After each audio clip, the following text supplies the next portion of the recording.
Absolutely. Thank you. Oh, good morning. It's a little chilly coming from Florida. Not used to it. I want everybody to take a look. I know everybody sees us today as grown adults, but we are fighting for the children that were abandoned and left behind in the reckoning. This is who you're fighting for. This is who Congress is fighting for. This is who the House of Representatives are fighting for, and hopefully the Senate will fight for us too. I want to kick this off right, and I want to address Marjorie Taylor Greene, Thomas Massie, and Rokana. I want to express my gratitude for all three of you, and I know, Rokana, we spoke earlier.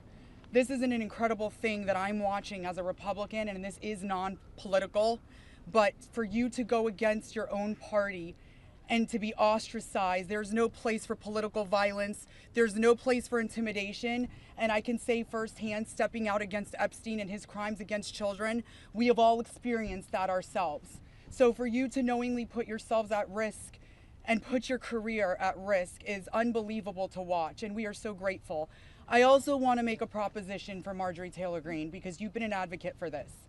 If you decide to read those names on the House floor for immunity, I will be more than happy, no security needed. I will stand beside you. I will hold your hand. I will hold your coat in solidarity with you. And on top of that, I did talk to Jayapal, who said she would be more than happy to read those names too on the floor with all of us. It's time that we put the political agendas and party affiliations to the side. This is a human issue. This is about children. There is no place in society for exploitation, sexual crimes, or exploitation of women in society. There's no room for it, guys. We're not having it. And to the President of the United States of America, who is not here today, I want to send a clear message to you.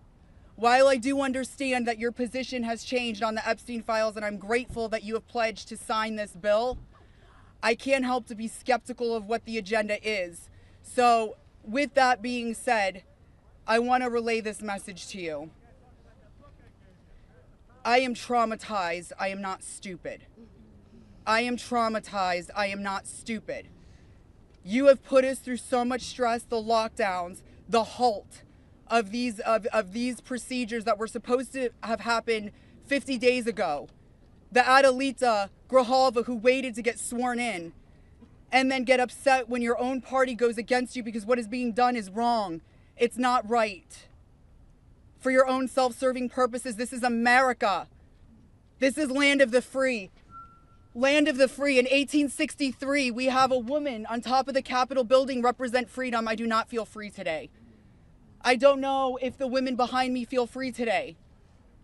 So I am begging every member of Congress, every representative, to step up and choose the chaos, choose the survivors, choose the children, protect the children, all children.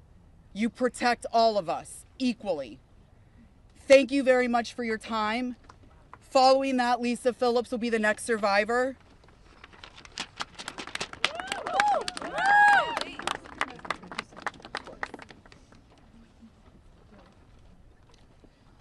Good morning.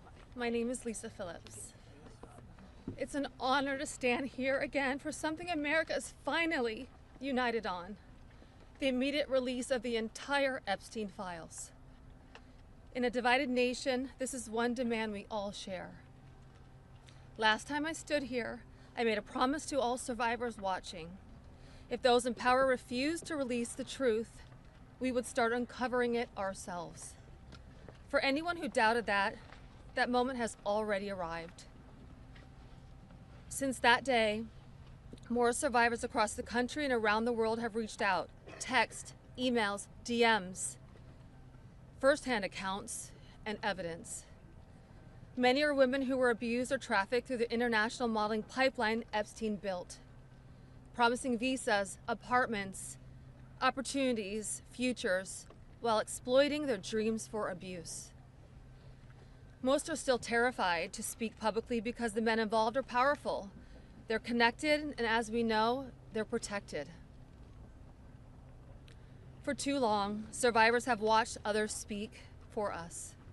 And while we are grateful for our allies in Congress on both sides, we've realized something. This fight belongs to us. We lived it, and we know the truth. And we will not wait quietly for institutions to decide when we're allowed to speak. The survivors now coming forward have entrusted us with their stories. We are sharing that information with the proper authorities, and when it can safely be made public, it will be. So today, we are launching something historic. The first national, survivor-led political movement in America. Nonpartisan, laser-focused on exposing the systems, the loopholes, power structures, and silencing mechanisms that have protected predators for far too long. We are stepping directly into the halls of power, into the political arena. We will help rewrite laws that failed us and build protections for our nation's children together, targeted by sexual exploitation.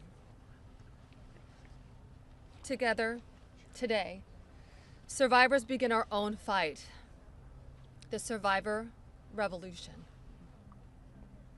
And we intend to change this nation for the better. If you're a survivor who wants to join us, please reach out. And to anyone who benefits from the current system, intentionally or not, remember this. Alone, yes, we are afraid. But together, we are feared. Thank you.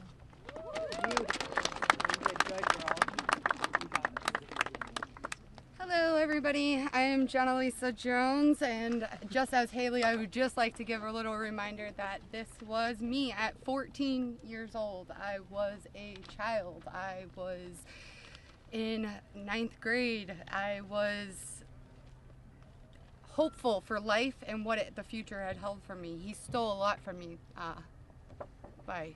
at 14. So just a little reminder there for everybody. Sorry. So,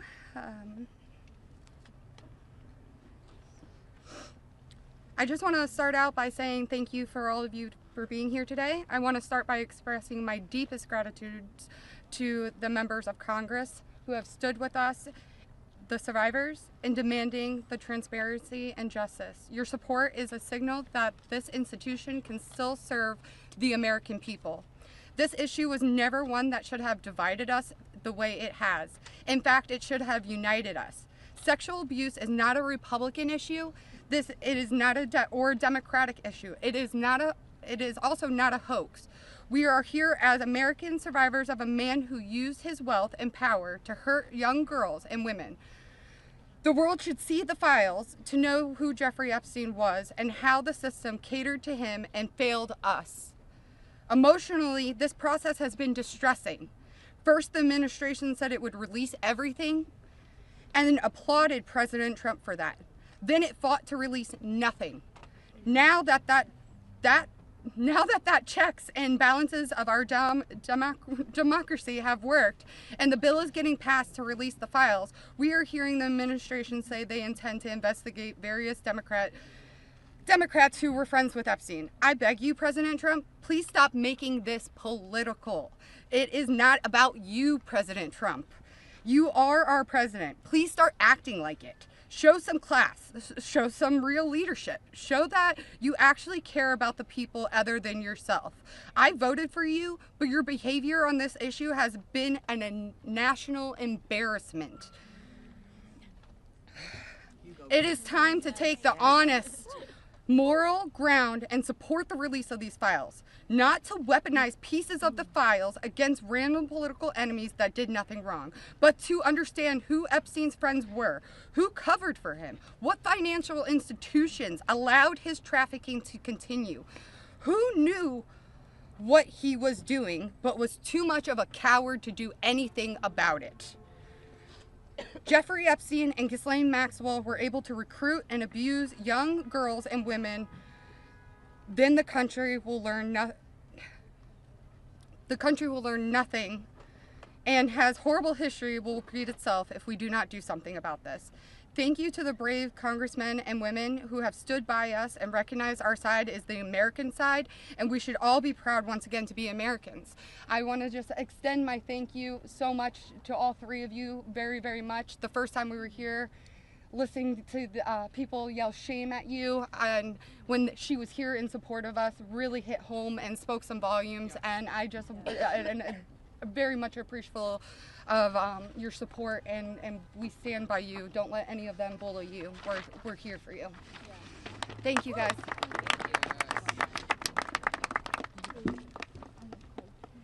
Wow. Good morning, everyone.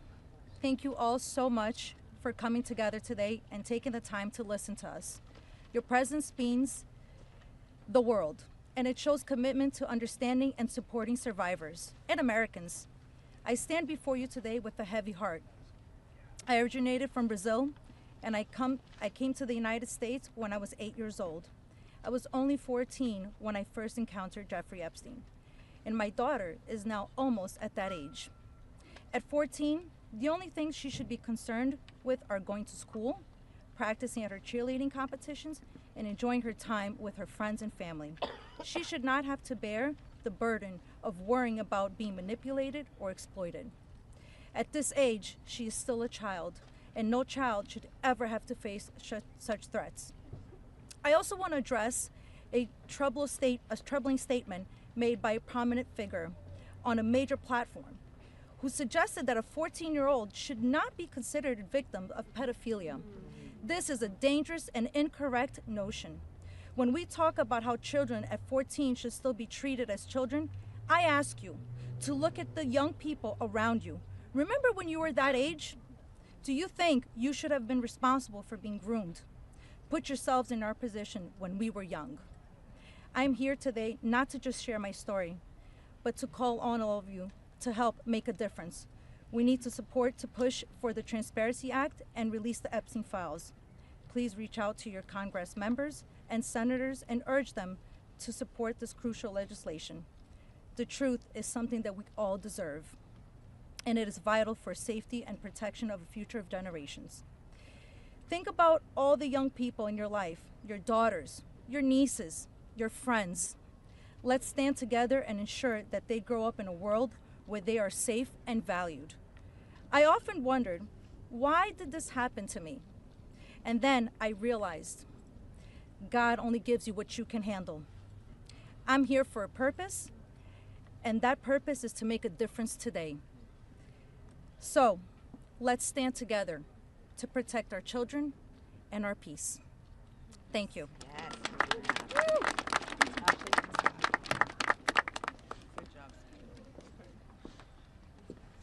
Good morning. I want to say a few things before I begin. My speech may not be great. It was thrown together last minute as I only came here, decided Friday, when one of us, who has spoken several times, decided she couldn't come because of the threats. She was too scared. So I want to say, when you threaten one of us, you're threatening all of us. Yep. We are together now, and that's never going to change. This is me at 16 when I met Jeffrey Epstein. Now I'll start. It is an honor to stand here before the American people. However, I shouldn't have to stand here at all. I'm here because as a child, I was pulled into Jeffrey Epstein's world, a world built on exploitation and manipulation of innocence and the protection of powerful men and women who believed that they were untouchable. Today, we'd rather be preparing for the holidays. We'd rather be at home with our families, baking with our children and decorating the Christmas tree as we try to move past this horrific moment that has impacted our entire adult lives. However, that's not possible because it's become something it should have never been, political and sensationalized. The truth is simple. We were victimized as children and failed repeatedly by the very system that was supposed to protect us. That's why we stand here today, to demand justice and accountability, not just for Epstein and his crimes, but for every predator and every enabler who participates in or protects abusers. The Epstein case was gravely mishandled consistently and deliberately over many years. Epstein could have been stopped decades ago, but instead he was able to continue his abuse, even during his sweetheart deal, yes, with his ankle monitor on, and beyond. A deal that protected him and silenced us. While I was a child fighting to survive what happened to us, federal prosecutors were negotiating ways to shield powerful adults. And the failures didn't stop there. Our civil cases were met with hostile judges and delay tactics, intimidation, and PR campaigns designed to smear us in the public eye. We were treated as problems to be managed instead of victims to be protected.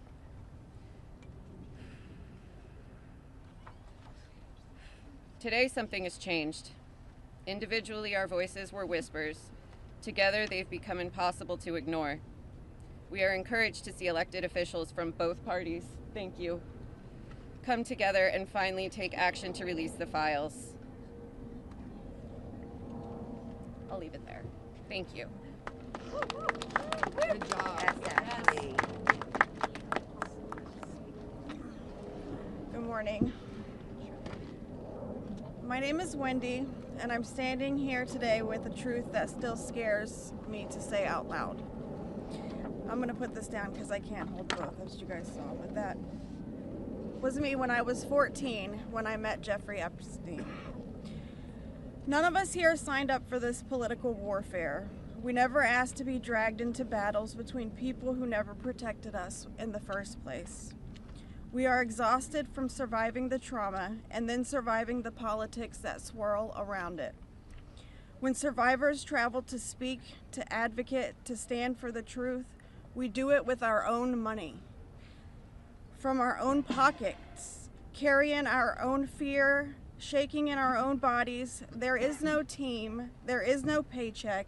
It's just us hoping our voices make a difference. And it puts a pit right in your stomach because you know you're standing on the right side of history. Yes. But standing on the right side of history is not a comfortable place to be. Yep.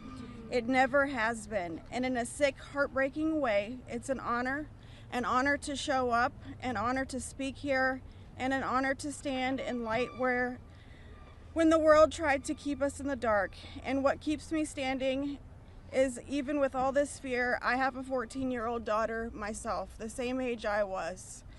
And when I look at her, I see the little girl I used to be, the one that no one protected. My greatest fear in this entire world is history repeating itself. And I will do anything, absolutely anything, to make sure that she has to never be one of these girls standing in front of a crowd like this today in her life. So today, from the safest and bravest places inside myself, I am asking Congress, please pass the bill. Please release the records. Stop making survivors fight alone for the truth that should have protected us in the first place. To the representatives that support us, thank you. Thank you for standing beside survivors so we don't have to face this fear alone. Thank you for choosing what is right over what is easy. And every survivor who is scared right now, your fear is real. Your courage is real, and even though we're terrified, we keep showing up. Because someone has to tell the truth. Someone has to protect these children. We deserve safety then, we deserve it now. And we are done being afraid so others can stay comfortable. So with that, I want to say thank you guys for having us. And I just hope that people can remember that as survivors, our story never leaves us, but the choice that you make to pass this bill, your career is in front of you. And that choice will follow you. Everybody will know. So thank you. Beautiful. Good job. Well said. You're incredible. Hello, everybody. My name is Danny Bensky.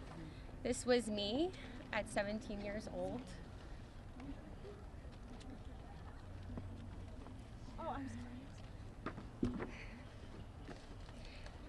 Coming from the dance world, I was recruited in 2004 after a systematic breaking down where Epstein leveraged my mother's brain tumor scans. He threatened me to withhold care for her. He trapped me in a year-long cycle of abuse.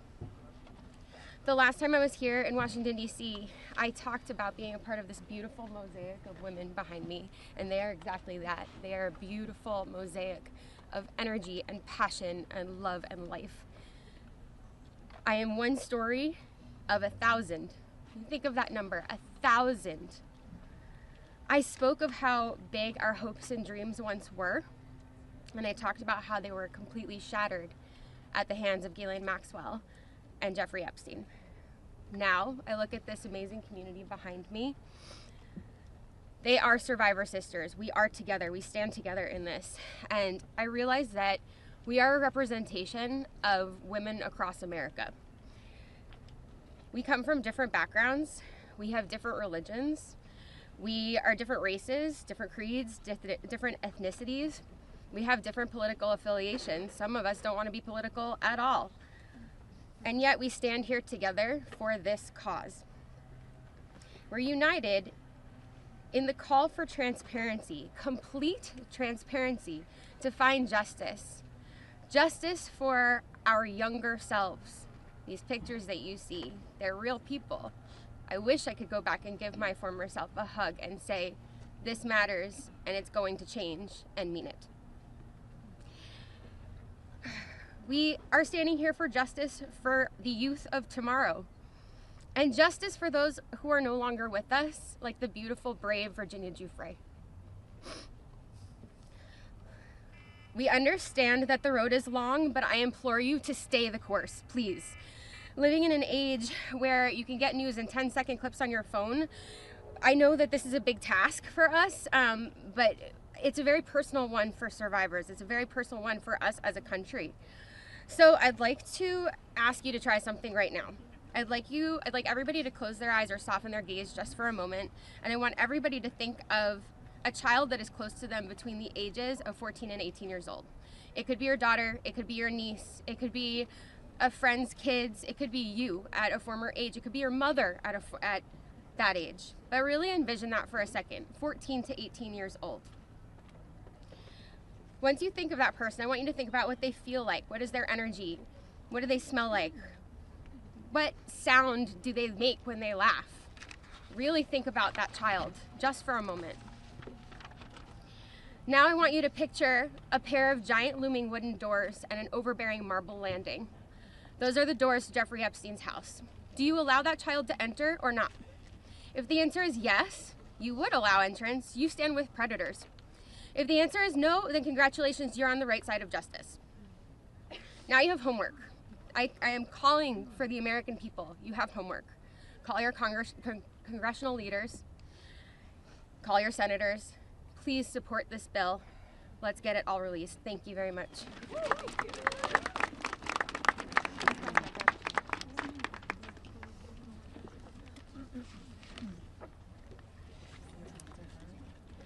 Good morning. My name is Annie Farmer, and this is a photo of me and my sister Maria Farmer. Around the time I was 16 and she was 25. That's how old we were when we were abused by Epstein and Maxwell. Survivors have repeatedly stated that our pursuit of transparency and justice is a nonpartisan issue. But given the political noise surrounding this case, I just want to remind people of some of the facts. In 1996, when my sister Maria bravely blew the whistle on this group by reporting to the FBI what Epstein and Maxwell did to both of us, they hung up on the phone on her, and there was no follow-up of any kind. Bill Clinton was president. In 2006, the FBI came to us, finally interviewed us, and asked us both to be witnesses against Epstein. We were very anxious, but we agreed. And then we didn't hear back from them due to their infamous sweetheart deal. George W. Bush was president. In 2015, when the DOJ was sent FOIA requests for Maria's FBI files, and they were denied, as they have been many times, Barack Obama was president. In 2019, when Epstein died in prison due to either negligence or foul play, Donald Trump was president. In 2023, Maria's attorneys sent a letter on her behalf to the government, requesting an investigation into the repeated law enforcement failures in this case, similar to what was done in the case of Larry Nassar. They declined to do so. Consequently, my sister filed notice that she would be suing the government for failing to uphold its legal, ethical, and moral duties in this case. Joe Biden was president. This year, after campaigning on a pledge to finally release the files, under Trump's second presidency, the DOJ announced they were closing the investigation into Epstein's co-conspirators, and then transferred Ghislaine Maxwell into a prison camp, where it is well documented that she is receiving special treatment. This is not an issue of a few corrupt Democrats or a few corrupt Republicans. This is a case of institutional betrayal. Because these crimes were not properly investigated, so many more girls and women were harmed. My sister, because of her bravery, was repeatedly threatened and lived in fear, with dire consequences for her health and her career. 30 years later, even as oceans of allegations and obvious truths have emerged, the government has still not chosen transparency. This is why we have all come together as one united voice to demand the release of all the Epstein files and to finally bring the truth out of the shadows. Yes.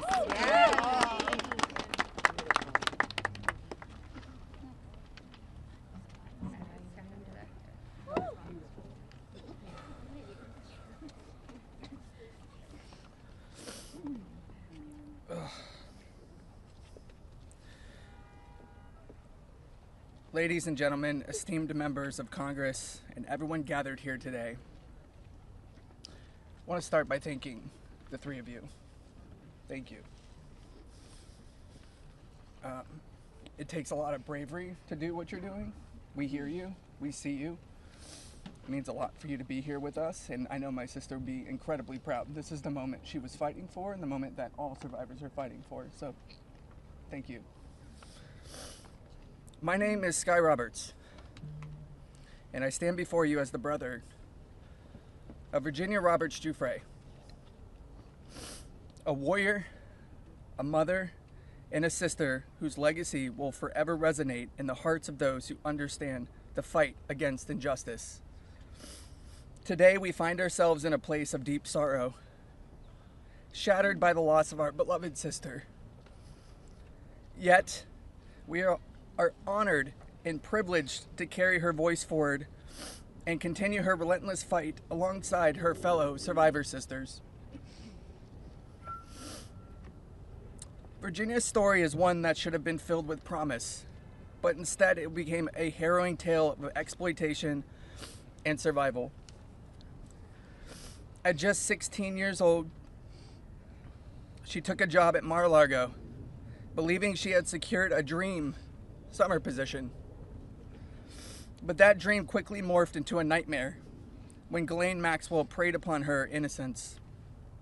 This isn't just the story of one girl, it's a story about the insidious nature of power and abuse, a dark chapter in our society that must be told. Virginia was no stranger to trauma. In her memoir, Nobody's Girl, she shares the painful truth that she had already suffered abuse at the hands of our father and a family friend. But what happened next was unfathomable. Epstein and Maxwell didn't just abuse her, they trafficked her to a network of the rich and powerful. Princes, prime ministers, politicians, financiers, and lawyers. These men committed unspeakable acts against her will, and against the will of countless survivors who stand united with us today. Virginia's strength was tested in many ways that most of us can hardly imagine. She was manipulated, coerced, and threatened, forced into complicity in her own devastation. She often spoke of psychological scars that ran deeper than the physical ones. From the start, she wrote, "They manipulated me into participating in behaviors that ate away at me, eroding my ability to comprehend reality and preventing me from defending myself. The most destructive wound they inflicted was that of forced complicity. a betrayal of self that was crafted by her abusers. But I stand here today to declare that their tactics of fear and intimidation did not work. Virginia's spirit could not be broken. She became a beacon of hope, a warrior, fighting not just for herself, but for every survivor who suffered in silence. She said, "I felt it was my duty to stand up to predators like Epstein and Maxwell. I would put my neck on the line to make sure my daughter never has to go through what I had to endure." These survivors, like Virginia, have transformed into mothers and strong women, fierce in the face of adversity. Many of them have daughters the same age they were when they faced their own abuse. They are determined to break the cycle, to shatter the silence that has kept so many in the shadows. Virginia quoted in her memoir, "There I was, as the mother of 3 children. I felt it was my duty to stand up to predators like Epstein and Maxwell. I mentioned to Ellie in particular, her daughter, I would put my neck on the line to make sure she never has to go through what I had to go through. I said, joining Edward's CVRA case, what I would want somebody to do for my daughter or sister and friend. In the end, I said, I was just trying to do the right thing. That's what I felt like I'm doing," I said. "I'm making a small dent in this big world we live in."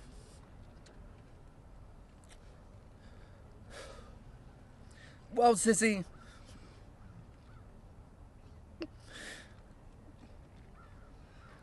it starts with acknowledgement. That's the first step. Acknowledge in the face of survivors that this happened and that this is true. Your vote carries that weight. My sister is not a political tool for you to use. These survivors are not political tools for you to use. These are real stories, real trauma, and it's time for you to stop just talking about it and act. Vote yes. Yeah.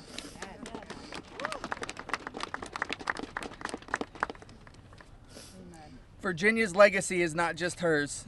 It belongs to all of us who stand against injustice.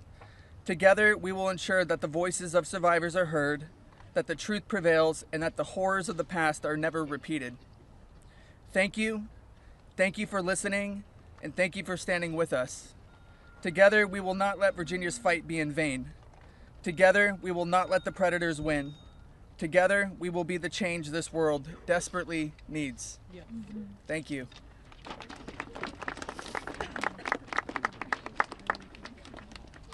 was so beautiful.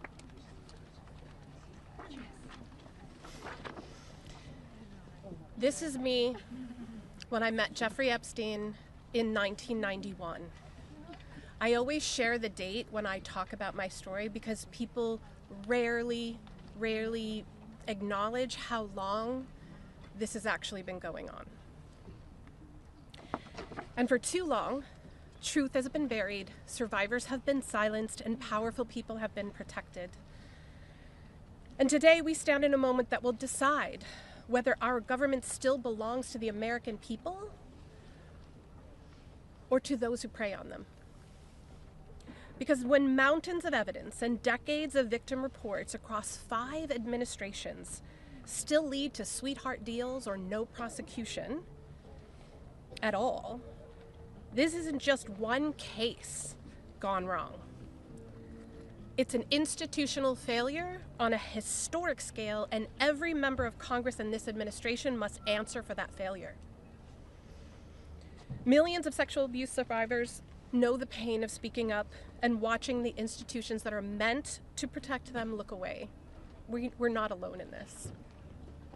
Epstein may be the headline, but the betrayal reaches every corner of our country. And if our justice system can collapse this completely for so long, then Congress cannot pretend that the system is working. Not for us, and not for the generations that will live with the consequences of what they choose now. One long overdue step towards repairing this damage is the Epstein Files Transparency Act. Because without transparency, there's no accountability. Without accountability, there is no justice. And without justice, democracy dies. Yes. So representatives, you have a choice. To show millions of Americans whether you stand with us or with the powerful predators that are counting on your complicity. Thank you. Yeah, good job.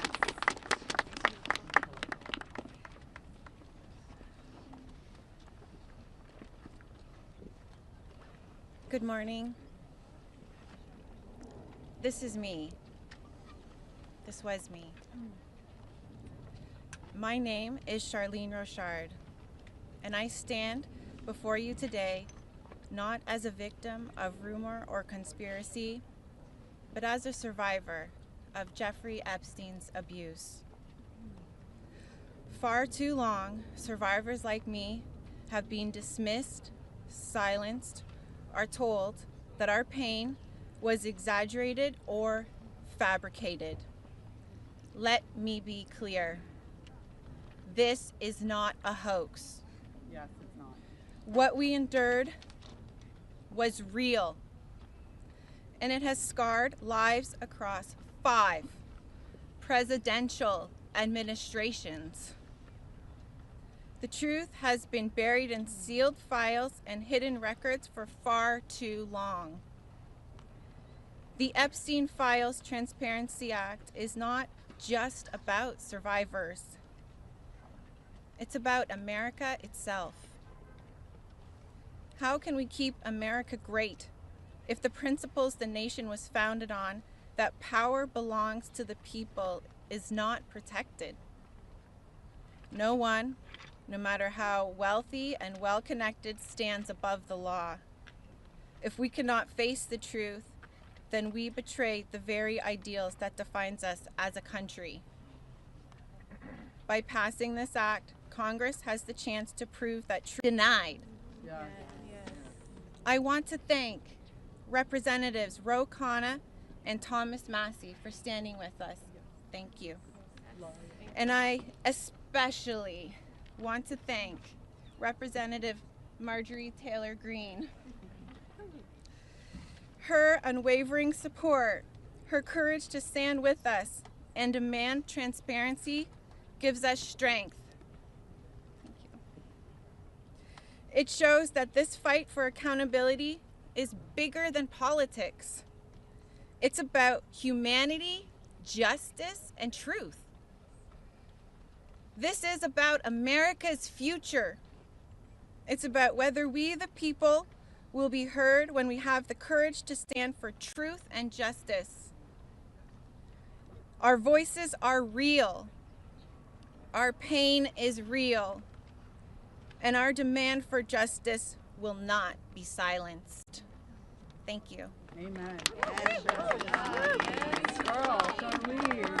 Hello. Good for you, girl. You did amazing. My name is Laura Bloom McGee. This is my first time speaking publicly about my abuse. As a young woman in New York City, I was pursuing a modeling career and building a life of giving back through my philanthropic work. Instead, I was intentionally groomed and became part of an international model sex trafficking ring that was led by Jeffrey Epstein. I was sexually and mentally abused by Jeffrey Epstein. He used my dreams and vulnerabilities to silence me. Today, I am here to break that silence. Sex trafficking and sexual abuse are crimes against human beings, not political talking points. For too long, Epstein's abuse was an open secret, with his network remained protected. Evil thrives in darkness. We must shine a light on every corner where it hides. Nothing should be off limits in the search for truth. Please vote that everything in the files be released. Let investigations proceed without obstruction. Demand oversight and deliver justice. The government must never side with predators. I come as one survivor, but I stand here for everyone who prayed for me, who believed in me, and who hoped for me. To my fellow survivors, your courage brought me here. We are more than victims. We are mothers, daughters, sisters, friends. This is not a hoax, and we will not be erased. Shame on any elected official who obstructs truth and justice for the American people. Thank you. Amen, Laura. Yeah, girl. My name is Liz Stein. In 1994, I was a senior in college, just 21 years old. I had aspirations of attending law school after graduation, and it looked like I had a bright future ahead of me. 1994 was also the year I met Ghislaine Maxwell and Jeffrey Epstein. My involvement with them changed the trajectory of my entire life. The Epstein files are not about loyalty to any one political party. They're evidence of a crime. We stand here today, victims of the crime of sex trafficking. I'm here today speaking both for my 21-year-old self and for the countless number of people who have experienced sexual violence. When I am asked what I would tell my younger self if I could say something, I say that I would tell myself to tell someone. And if they don't listen, to tell someone else. And to just keep telling until someone listens. And even if nobody listens to you, you should be proud of yourself because you stood in your uncomfortable truth when others could not. And that is true bravery. We stand here today as survivors, part of a sorority that none of us asked to join. We have told our stories over and over and over. Now it's time to see who was listening. We ask that you vote to release the files, all of them, so the victims of this crime can finally see justice. Thank you. Amen. Yes! You go, girl.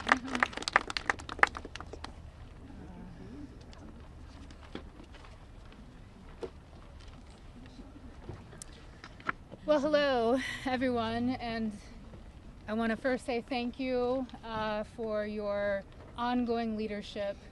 I know it must not be easy thing to do, much like it's not easy for us to be doing this, so I guess we're in this together, so thank you so much. I feel like our courage has, we're reflecting, mirroring courage, because that's what it takes to do this, right?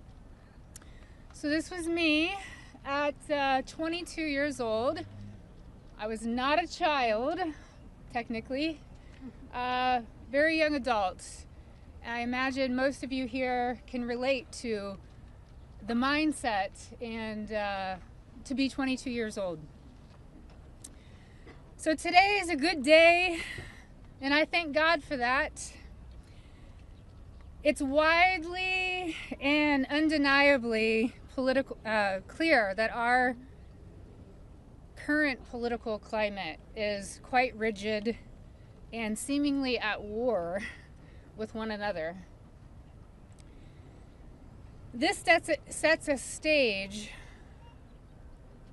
This sets a stage for voices, survivor voices, to get spoken over and drowned out by the political darts whizzing by. Not today, though. Today, our truth and our power have steadily risen up. We're at the peak. Our voices prevail today. Our voices initiated the coming together of both political parties. That's pretty big, I think. Republicans and Democrats, we all stand together today. We all stand together for justice, and we must continue to do so to protect the integrity of our country and our democracy. Truth and justice must prevail.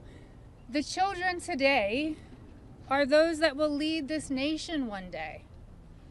Think about that. What does that mean to each of you? If anyone doubts that this does not directly contribute to the fate of our country and democracy, I challenge you and I urge you to think again. Our voices are a fundamental pillar of future generations. Today, that's what we stand here for. Accountability, action, and justice. Let's get this vote done today.